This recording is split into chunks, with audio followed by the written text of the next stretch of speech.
In the vast tapestry of biblical narratives, few moments stand out as pivotal as the calling of Abram, a man who would become the father of nations. Genesis chapter 12, verses 1 to 3 introduces us to this extraordinary moment, where God calls upon Abram to leave behind everything familiar, his country, his people, and even his father's household. This was not merely a physical journey, it was a spiritual awakening that would alter the course of history. Before we continue, just a reminder to like this video, subscribe to our channel, and hit that notification bell. By doing so, you'll stay connected and up to date with future content.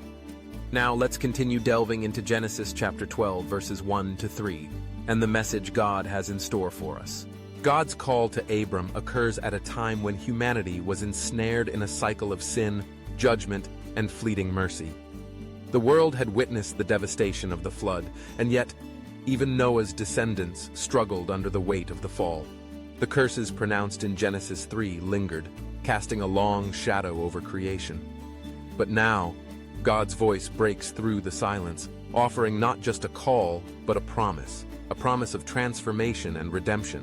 Imagine the weight of that call upon Abram. He was a stateless nomad, wandering through life without a defined home. Yet God promised him a land, a place to settle, to cultivate, to thrive. The promise of a land was not just about geography. It was about identity and belonging. It was a radical shift from being an outsider to becoming a part of God's divine plan. Abram, who had known only uncertainty, was now being invited into a covenant relationship with the Almighty. Moreover, Abram was childless. In a culture where lineage and legacy were paramount, this was a profound disappointment. Yet God's promise extended far beyond Abram's immediate circumstances. He would become the father of a great nation, a lineage that would carry forth the blessings of God. This promise of descendants was not just about numbers, it was about hope, continuity, and the unfolding of God's redemptive plan through Abram's family. Additionally, Abram was unknown, a mere figure in the backdrop of history. Yet God promised him a great name, a legacy that would echo through the ages. This was a stark contrast to the builders of Babel in Genesis 11, who sought to make a name for themselves through human ambition. Instead, God would elevate Abram, not through his own efforts, but through divine favor. But the blessings did not stop with Abram.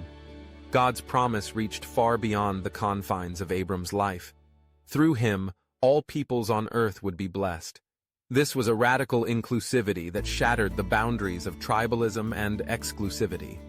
It was a promise that anticipated a future where the blessings of God would extend to every nation, tribe, and family on earth.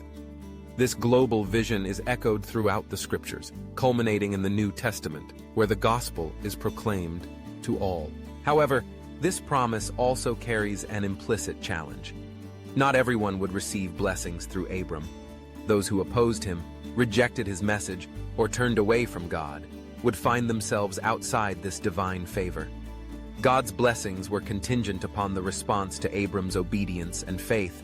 This sets the stage for the unfolding drama of the biblical narrative, where the choices of individuals and nations would determine their relationship with God. As we reflect on Abram's calling, we are reminded that God often chooses the unlikely and the obscure to fulfill his purposes. Abram was not a king or a warrior. He was an ordinary man called to an extraordinary mission. This is a powerful lesson for us today.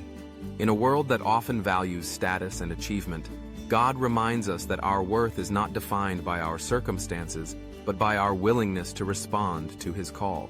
Abram's journey was not without its challenges.